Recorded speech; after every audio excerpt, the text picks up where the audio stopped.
have a God-given right to stand up and say, we refuse one world crowd and no border society.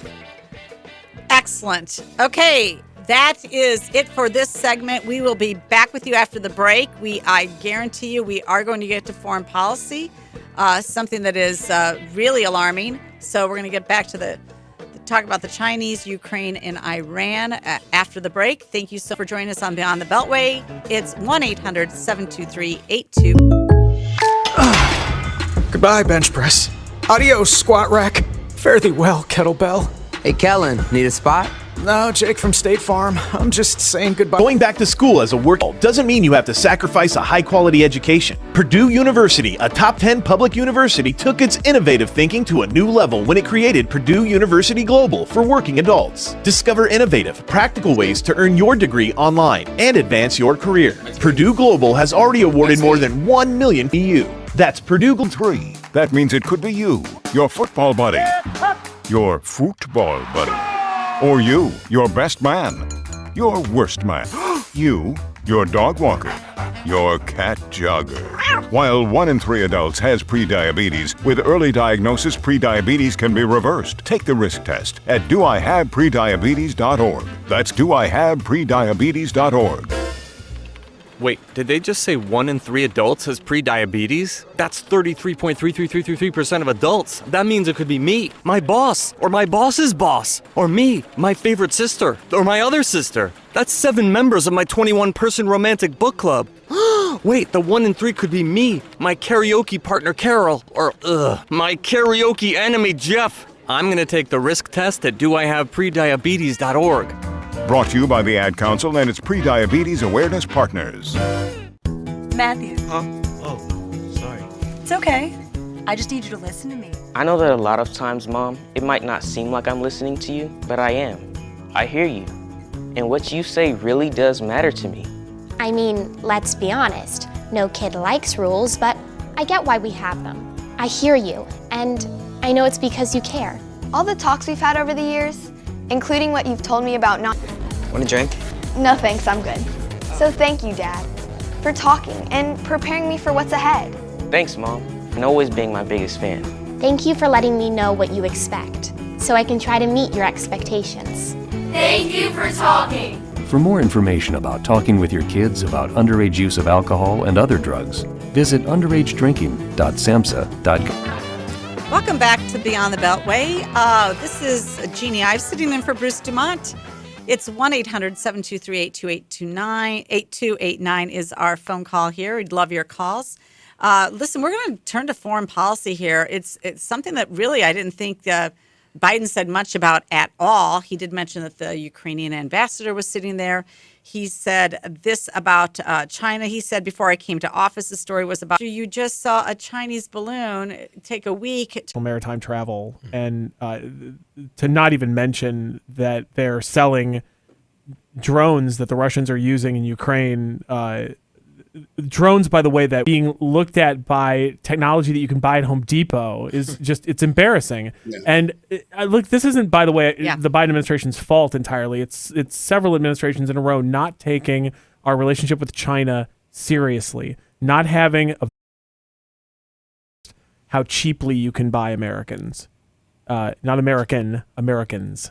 We are for sale, too many of us. Our cultural institutions are for sale. The NBA has been bought by the Chinese. Our movie industry has been bought by the Chinese, although the Chinese have also done a great job, as Jeannie pointed out, seeding Universal out. The vendetta that the Iranians have against the United States, that the great Satan is coming to get them. The reason that they will not stop at anything to develop a nuclear weapon is because they believe, the leadership of that country believes that they need to be a nuclear power in order to protect.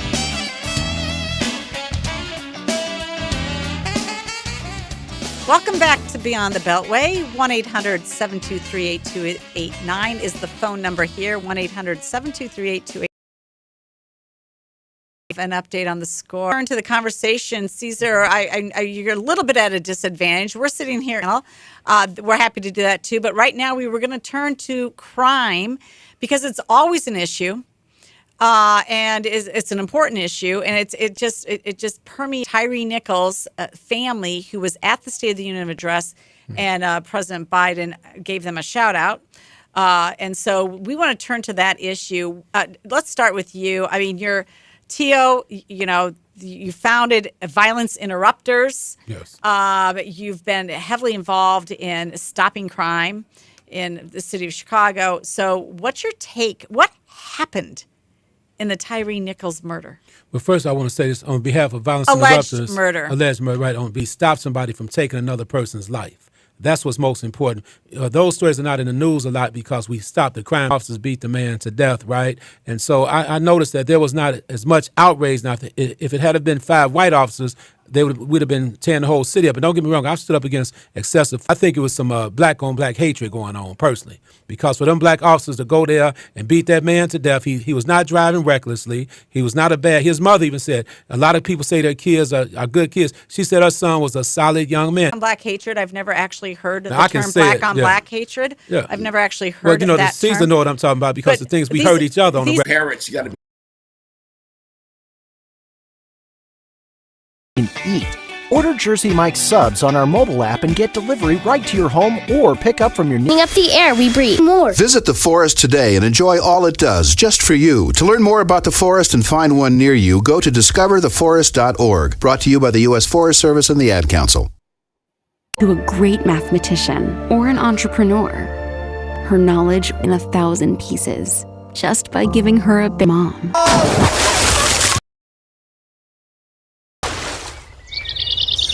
I can probably hit the green from here. Probably. Can I get a mulligan? Ready to go? Hey, are you sure?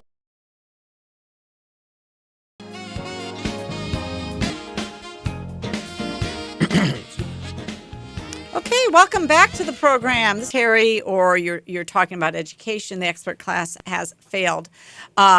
And that includes, especially when it surrounds COVID. And I find it a little bit troublesome that Biden in his speech said, soon we'll end the public health emergency.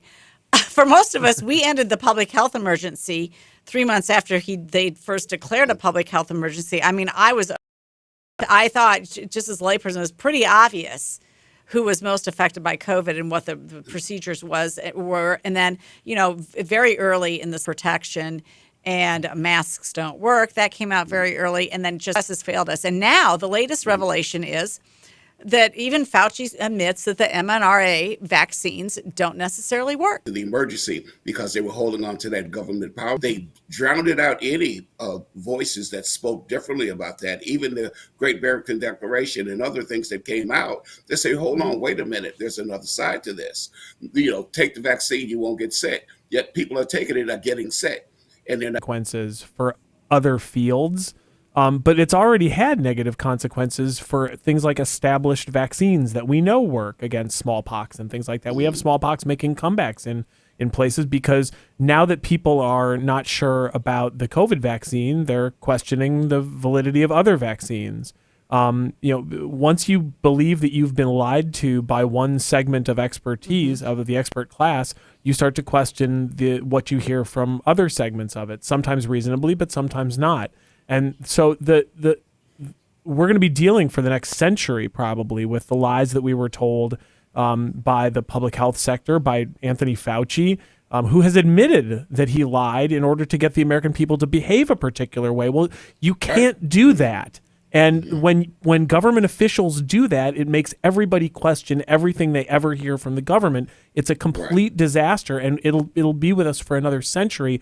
Fauci is like a Bond villain level bad guy, and he'll eventually be remembered that way. But will he ever be held accountable? No, not in his lifetime. Will the social media be held accountable for shutting down other folks' opinions on this? People like Bhattacharya and Malone. I mean, the people that knew what they were talking about as well in this field, they were shut down. I mean, is there going to be accountability? But right now, everybody needs to really study the data. I think the last time we dealt with a pandemic was like in the early 1900s, the Spanish flu or whatever. So we need to gather all the information from back then and gather all the information with COVID now. Because I'm a COVID survivor. That's why I'm saying this, because 2 years ago. I think we all are. That's right. Right. And Yeah. then, plus, I was wearing 2 masks at a time. I was doing everything right. I caught COVID when I was in Cleveland, Ohio for a training. I never caught it while I was here in Chicago, of course. But as soon as I got on the airplane and traveled to Cleveland, I came because down. they had to shut down the lakefront so that because you're going to catch COVID by going on the lakefront. I mean, this is Right. nonsense. Misinformation.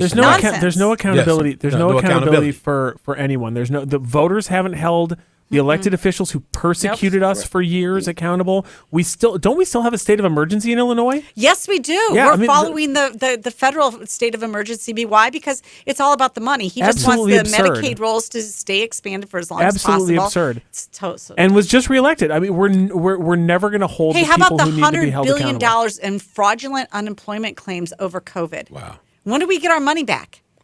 Shit, for real. I don't know. This has been such a fraud. I'm still in my opinion, there's no apology. There's no amnesty. You don't get it. And this includes church leaders who bought into it.